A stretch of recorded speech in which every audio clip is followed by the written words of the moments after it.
আসসালামু আলাইকুম সবাইকে। আজকে আমি আপনাদের সাথে শেয়ার করব খুবই মজাদার একটি পুডিং কেকের রেসিপি। একদমই পারফেক্ট ভাবে বানাতে পারবেন এই পুডিং কেক। আর দেখতে যতটা ইয়াম্মি লাগছে, খেতেও কিন্তু অসম্ভব মজা। অনেকেই আছেন যে পুডিং কেক বানাতে ভয় পান, যে পুডিং এর সাথে কেক একসাথে মিশ্রণ করে। তাদের জন্য আজকে আমি ঈদ স্পেশাল হচ্ছে গিয়ে পুডিং কেকের রেসিপিটা শেয়ার করছি।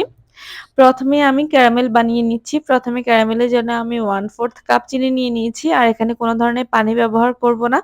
পানি ছাড়াই আমি হচ্ছে কি ক্যারামেলটা বানিয়ে নিব। আর ক্যারামেলটা আপনারা যে যেমন খেতে চান ওইটা হচ্ছে ওই রকম করে কালার করে নিব। চিনিগুলা গলে খুব সুন্দরভাবে একটা কালার চলে আসবে।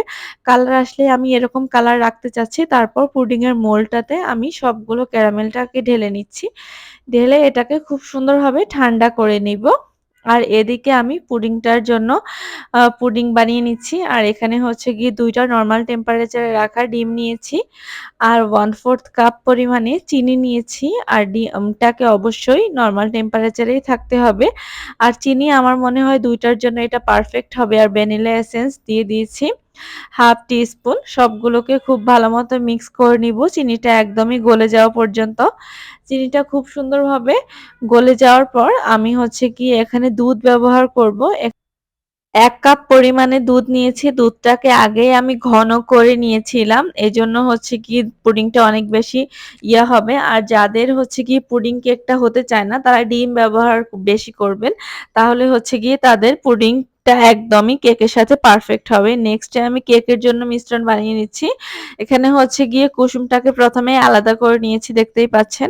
তারপর যে ডিমের সাদা অংশটা ছিল, সাদা অংশটাকে একটা হ্যান্ড ব্লেন্ডারের সাহায্যে খুব সুন্দরভাবে এটাকে করে নিচ্ছি। দেখতে পাচ্ছেন ফোম ক্রিয়েট করে নিচ্ছি। আপনারা এটা চাইলে হ্যান্ড উইক্স দিয়েও করতে পারেন। তারপর সামান্য পরিমাণে লবণ দিয়ে দিয়েছি। আর অল্প, অল্প করে একটু, একটু করে চিনি ব্যবহার করব। আর এটাকে ফোমের মতো করে ক্রিয়েট করে নিব। আর যতটুকু হয় আরকি হ্যান্ড উইক্স দিয়েও কিন্তু খুব সুন্দরভাবে এটাকে করতে পারেন। দেখতে পাচ্ছেন আমি হচ্ছে গিয়ে খুব সুন্দরভাবে এটাকে করে নিচ্ছি। একদম ফোমের মতো যখনই ক্রিয়েট হয়ে যাবে সে পর্যায়ে আমি সবগুলো চিনিকে আস্তে, আস্তে দিয়ে দিব।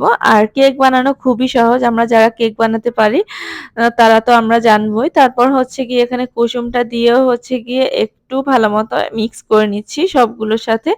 আর এটাকে স্পিডে বিট করতে হবে। বিটার দিয়ে আপনি হচ্ছে আমি একদমই 4 থেকে 5 স্পিডেই হচ্ছে গিয়ে বিট করেছি।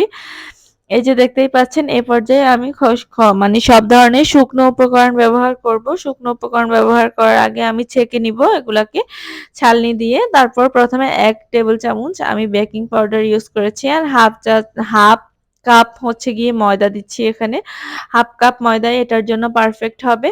তারপর সবগুলোকে আমি খুব সুন্দরভাবে ছেলে নিচ্ছি। আস্তে, আস্তে করে চালতে থাকবো আর আস্তে, আস্তে করে মিশাতে থাকবো, দেখতে পাচ্ছেন। আর এটাকে এক সাইড থেকেই মিশাতে হবে। আমরা হচ্ছে গিয়ে যেই সাইড থেকে মিশাবো ওই সাইড থেকে আস্তে, আস্তে করে এরকম করে, করে মিশিয়ে নিব। তারপর এখানে অল্প, অল্প করে ময়দা দিতে থাকবো আর হচ্ছে ঘি মিশাতে থাকবো। আর এটাকে আরেকবার বলে নিচ্ছি কেকটা পারফেক্ট হওয়ার জন্য কিন্তু এক সাইড থেকেই এরকম করে, করে মিশাতে হবে। আপনি হচ্ছে গিয়ে ডাবল সাইডে ঘুরিয়ে, ঘুরিয়ে মিশানো যাবে না। সবগুলো এক সাইডে করে আমি খুব সুন্দরভাবে মিশিয়ে নিচ্ছি। আমার হচ্ছে গিয়ে সব ভালো মতো মিক্স করা হয়ে গিয়েছে। এই সাইডে পুডিং এর যে মোল্ডটাতে আমি ক্যারামেল সেট করে রেখেছিলাম ওইটা খুব সুন্দরভাবে শক্ত হয়ে গিয়েছিল। আর এখানের মধ্যে আমি প্রথমে হচ্ছে গিয়ে পুডিং এর মিশ্রণটাকে দিয়ে দিব। পুডিং এর সবগুলো মিশ্রণে আমি এখানে দিয়ে দিচ্ছি। তারপরে এখানে আমি হচ্ছে গিয়ে কেকের মিশ্রণটাও এখানে দিয়ে দিব। কেকের মিশ্রণের ক্লিপটা আসেনি। কেকের মিশ্রণও উপর থেকে দিয়ে দিব আস্তে, আস্তে করে। দিয়ে হচ্ছে গিয়ে এটাকে একদমই আস্তে, আস্তে হাতের সাহায্যে একটু, একটু চেপে নিব। আর এটাকে খুব সুন্দরভাবে এখন হচ্ছে গিয়ে আমি সবগুলোকে ভালোমতো দিয়ে আমি এটাকে এখন বেক করে নিব। প্রথমেই হচ্ছে চুলায় আমি পানি নিয়ে নিয়েছি। এখানে হচ্ছে গিয়ে পানি নিয়ে পানিটাকে ভালো মতো গরম করে এটাকে আমি ২০ মিনিটের মতো বেক করব। এটাকে একদমই বেশি বেক করা যাবে না। আমি যে উপকরণগুলো দিয়েছি ওই উপকরণের মধ্যে ২০ মিনিটে আমার কাছে মনে হয়েছে একদমই পারফেক্ট। এই যে দেখতেই পাচ্ছেন আমার ২০ মিনিটও লাগেনি। ১৮ থেকে ২০ মিনিট আমি বলব যে এই টাইমের মধ্যে আপনারা এটাকে মোল্ড আউট করে ফেলবেন। আমি হচ্ছে গিয়ে দেখলাম যে আমার এটা হয়ে গিয়েছিল। তারপর ২ পাশ থেকে হচ্ছে গিয়ে খুব সুন্দরভাবে এটাকে মোল্ড আউট করে আমি ঢেলে নিব। দেখবেন খুব সুন্দরভাবে এটা কিন্তু একদমই সেট হয়ে গিয়েছে। ওয়াও! মাশাআল্লাহ! দেখতে যতটা আশা করেছিলাম তার থেকেও অনেক সুন্দর হয়েছে দেখতে। একদমই ২ টাই পারফেক্ট ভাবে সমান ভাবে হয়েছে। আর এখন হচ্ছে গিয়ে আমি আপনাদেরকে কেটে দেখাচ্ছি যে ভিতরেটা কতটা সুন্দর হয়েছে। এজন্য আমি ৩ টা পিস করে নিচ্ছি। এখানে হচ্ছে গিয়ে দেখার জন্য যে সমান ভাবে হয়েছে কিনা। এই যে দেখতেই পাচ্ছেন খুব সুন্দরভাবেই কিন্তু ৩ টা পিসই খুব সুন্দরভাবে হয়েছে। আর যেহেতু ছোট মোল্ডে করেছিলাম এজন্য আমার যে মিশ্রণগুলো ছিল ওই মিশ্রণগুলাই এখানে পারফেক্ট ছিল। তারপর এভাবে করে হচ্ছে গিয়ে আমি এটাকে এখন সার্ভ করে নিচ্ছি। আর একটু কেটেও দেখাচ্ছি যে কতটা ভিতরে হয়েছে।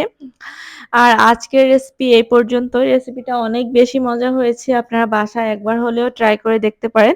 আর বাসায় যদি আপনারা একবার হলেও ট্রাই করেন তাহলে আপনার ফ্রেন্ডস অ্যান্ড ফ্যামিলির সাথে ভিডিওটা অবশ্যই শেয়ার করতে পারেন। আর ভালো লাগলে সাবস্ক্রাইব করে দিবেন। আসসালামু আলাইকুম এভরিওয়ান।